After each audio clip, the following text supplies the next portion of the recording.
పొయ్యరుగా పన్నీరు గంధము పొయ్యరుగా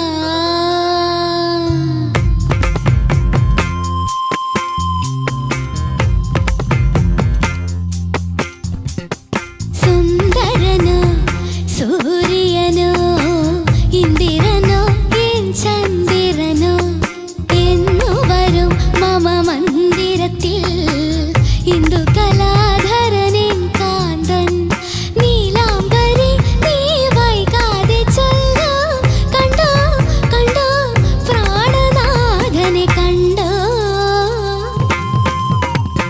സുന്ദരനോ സൂര്യനോ ഇന്ദിരനോ ചന്ദ്രനോ എന്നു വരും മമ മന്ദിരത്തിൽ ഇന്ദു കലാധരനിൻ കാന്തൻ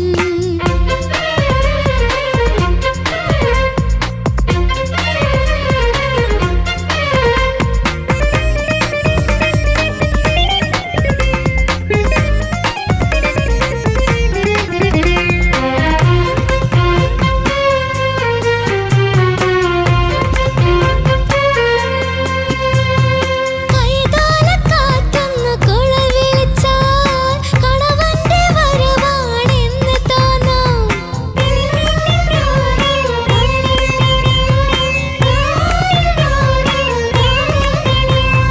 കളവാണിക്കിളിയുടെ കുരവ കേട്ടാൽ കല്യാണ നാളാണെന്ന് തോന്നും വെണ്ണിലവത്ത് കണ്ണുറങ്ങാതെ ഞാനെന്നും കാത്തിരിക്കും മാരൻ സുന്ദരനോ സുന്ദരനോ സൂര്യനോ ഇന്ദിരനോ ചന്ദ്രനോ എന്നു വരും മമ മന്ദിരത്തിൽ ഇന്ദു കലാധരനിൻ കാന്തൻ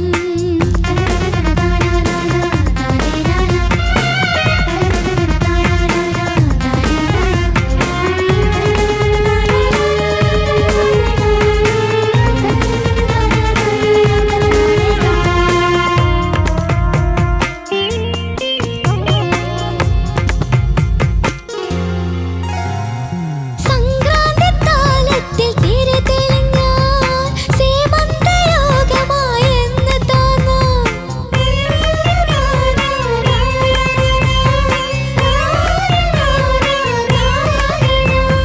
താമ്പൂലത്തളിരു ഞാൻ ഒരുക്കി വെക്കും പൂവമ്പനെ ഞാൻ ഓർത്തു പാടും പഞ്ചമിക്കാവിൽ ചന്ദനത്തേരിൽ ഞാനെന്നും കാത്തിരിക്കും മാരൻ സുന്ദരനോ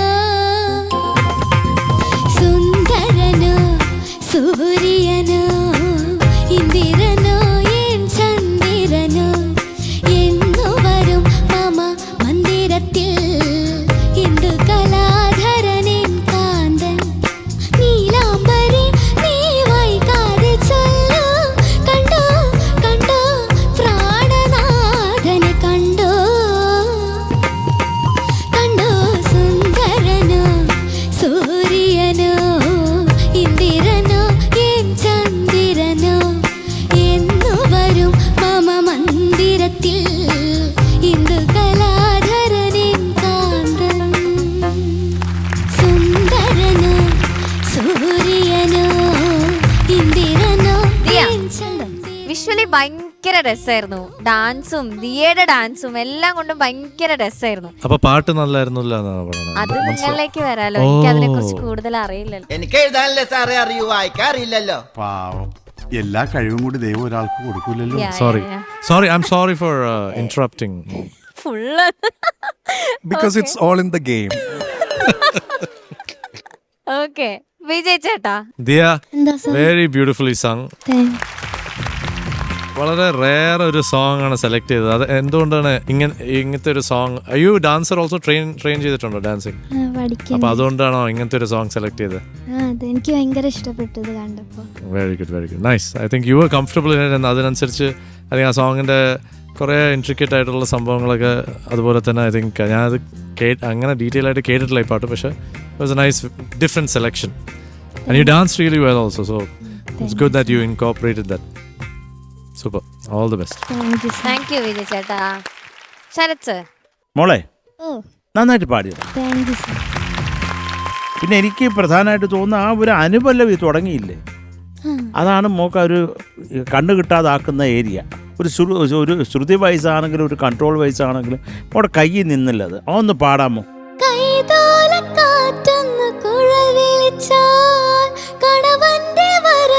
ആ മോളെ എല്ലാം ഒന്ന് ഫിനിഷ് ചെയ്യോ കറക്റ്റായിട്ട്. എന്താ കൊല വിളിച്ചാലെന്നോ എന്താണ് അത് കേക്കണ്ടേ മോളെ? കൊല വിളിച്ചാൽ കൊല വിളിച്ചാൽ കേൾക്കുന്നത്. ഞാൻ ആനയൊക്കെ ഓർമ്മ വന്നു ചിഹ്നം വിളിക്കുന്നത് ഒക്കെ വൃത്തിയായിട്ട് പറയും അക്ഷരം.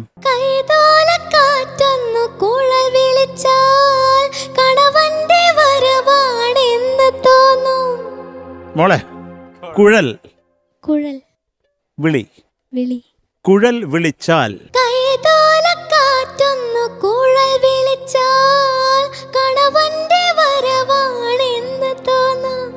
അതൊക്കെ ഓക്കെ. കണവന്റെ വരവൊക്കെ എനിക്കിഷ്ടമായി. പക്ഷെ ഈ കുഴലിന്റെ കാര്യം ഒരു തീരുമാനമാക്കണം മക്കളെ കേട്ടോ. നമ്മുടെ ഈ വെള്ളമൊക്കെ വരുന്ന കുഴലിൽ കൂടാ കേട്ടോ. കുഴൽ വെള്ളം കുഴൽ പണം ഒക്കെ പറയത്തില്ലേ. കുഴൽ അത് കേക്കണ്ടേ? കുഴൽ കുഴൽ വിളി. ആ മോളെ ഴാ കേക്കട്ടടാ. കുഴൽ കുഴലല്ല കുഴൽ. മോളത് പ്രാക്ടീസ് ചെയ്യണം കേട്ടോ, ഇല്ലെന്നുണ്ടെങ്കിൽ മഹാവൃത്തികേടാവും. അതൊന്നും നോക്കിയാൽ മതി, വേറൊന്നുമില്ല. നല്ല രസമുണ്ടായിരുന്നു പാട്ട്. Thank you sir. All the best മോളെ. Thank you sir. Shanikka Diya എന്താ സർ? നന്നായിട്ട് പാടി മോളെ. Thank you sir. ഈ പറഞ്ഞ പോലെ ഞാനും കൈതോലയുടെ താഴെയാണ് വരവച്ചിരിക്കണേ. പിന്നെ മന്ദിരത്തിന്റെ പ്ലാൻ എങ്ങനെയാണ്?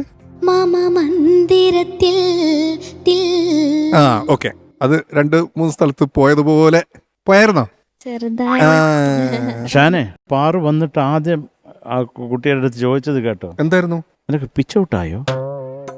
അങ്ങനെ ഒരു ചോദ്യം അങ്ങനെയാണ് ചോദിച്ചത്. ഞാൻ കേട്ടായിരുന്നത്. ശരത്തേട്ടാ ഇങ്ങനെ പോവുകയാണെങ്കിൽ നാളെ മറ്റന്നാള് ഒരു പച്ചക്കസേരയും കൂടെ ഇവിടെ ഉണ്ടാവും കേട്ടോ. എന്നിട്ട് അവിടെ നടുക്കേറി ഇരിക്കുന്നുണ്ടാവും. അല്ല ഒരു പച്ചക്കച്ചാരം കൂടി ചിലപ്പോ ഞാൻ അതായത് അല്ല ഞാൻ കാണത്തില്ല. നേരത്തെ നമ്മൾ അപ്രീഷിയേറ്റ് ചെയ്തു, അതായത് ഇങ്ങനെ ശ്രദ്ധിക്കുന്ന കാര്യം. പക്ഷെ കുറച്ച് എക്സ്റ്റെൻസീവ് ആകുന്നുണ്ട്. അത് വിജയ് ആക്ച്വലി അങ്ങനെ പറയേണ്ട കാര്യമില്ലായിരുന്നു. ലൈഫിന്റെ ചില പ്രോബ്ലംസിൽ അല്ല. പെടുത്തേണ്ട ഒരു കാര്യം. അല്ല ഞാൻ പറഞ്ഞ സത്യമല്ലേ? പാറു വന്ന് ചോദിച്ചില്ലേ നിനക്ക് പിച്ചൗട്ടായോ? അതിങ്ങനെ ഞങ്ങൾ അവിടെ ഒരു ഡിസ്കഷൻ ഇങ്ങനെ ഓഹോ, അവിടെയും കൂടെ ഞങ്ങളിങ്ങനെ ഡിസ്കസ് ചെയ്യുമല്ലോ. അപ്പൊ അവിടെ നിന്ന് പഠിക്കാലോ നമുക്ക്. ഇന്ന ഭാഗത്ത് അത് അങ്ങനെ ആയപ്പോഴാണ് പിച്ച് ഔട്ട് എന്ന് പറയുന്നത് എന്നൊക്കെ പറഞ്ഞ് പഠിക്കാലോ. ഭയക്കണം ഭയക്കണം. നമ്മുടെ കസേരയൊക്കെ ആടുന്നുണ്ടോ എന്നൊരു സംശയം. പക്ഷെ പാറു കൊള്ളാം കേട്ടോ. അതൊക്കെ നമ്മൾ അറിഞ്ഞിരിക്കുന്നത് പഠിക്കുന്നത് നല്ലതാണ്. അതെ സത്യം. പിന്നെ ഉള്ളത് പറയാലോ, സെലിബ്രേഷൻ റൗണ്ട് തുടങ്ങിയിട്ട് I think this was the best performance in the whole celebration റൗണ്ടിൽ. കാരണം വേറൊന്നുമല്ല, ബാക്കിയുള്ള എല്ലാ നല്ലതായിരുന്നു, എല്ലാം നല്ലതായിരുന്നു. പക്ഷെ അതിൽ ഡാൻസേഴ്സും സിംഗറും ഭയങ്കര ഡിറ്റാച്ച്ഡ് ആയിട്ട് തോന്നിയായിരുന്നു. ഡാൻസേഴ്സ് അവിടെ ഉണ്ട്, സിംഗർ അവിടെ നിന്ന് ഇതുണ്ട്. ഇത് ഭയങ്കര സിങ്ക് ആയിരുന്നു നിങ്ങളെല്ലാവരും തമ്മിൽ. പിന്നെ അത് ഓഫ് കോഴ്സ് മോൾക്ക് ഡാൻസ് ചെയ്യാനറിയാം, അതിൻ്റെതായിട്ടുള്ളൊരു പ്ലസ് പോയിന്റ് ഉണ്ട്. അപ്പോൾ അതുകൊണ്ട് ഇത് കേൾക്കാനും കാണാനും നല്ല ഭംഗിയുണ്ടായിരുന്നു കേട്ടോ. മൊത്തത്തിൽ ബ്യൂട്ടിഫുൾ ആയിരുന്നു മോളെ. ബ്യൂട്ടിഫുൾ ആയിരുന്നു. ഞാൻ പറയാൻ വിട്ടുപോയി കേട്ടോ. All the best. Thank you sir. Thank you Shanikka. ഇനി മാർക്സ് ചോദിക്കാം. പാറു ഒന്ന് ഗസ് ചെയ്യ്, എത്രയായിരിക്കും അവളുടെ മാർക്ക്? ശരത്തേട്ടൻ കൊടുക്കുന്ന മാർക്ക് എത്രയായിരിക്കും? ഇപ്പൊ ഇത്രയും കാലം ആയല്ലോ ഒക്കെ കാണാനും കേൾക്കാനൊക്കെ തുടങ്ങിയിട്ട്. ഓ, ഞാൻ ഓൾറെഡി എന്റെ മാർക്ക് ഇവിടെ ഇട്ടു. എനിക്ക് അതും ഗസ് ചെയ്യും. ഒരു 8.5. ഞാൻ എനിക്ക്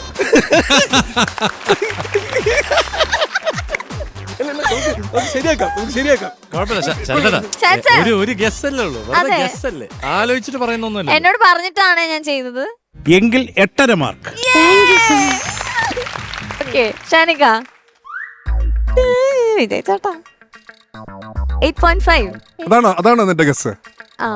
നീ ഷാനിക്കയുടെ ഇത്രയും എന്താ പറയാ വിശാലമായ ഹൃദയം അറിഞ്ഞിട്ടും നീ ഇത്രയ്ക്കും നീ കൺട്രോൾ ചെയ്ത് പറയണമെന്ന് തന്നെ എനിക്ക് മനസ്സിലാവുന്നില്ല. 9 അല്ലേ? 9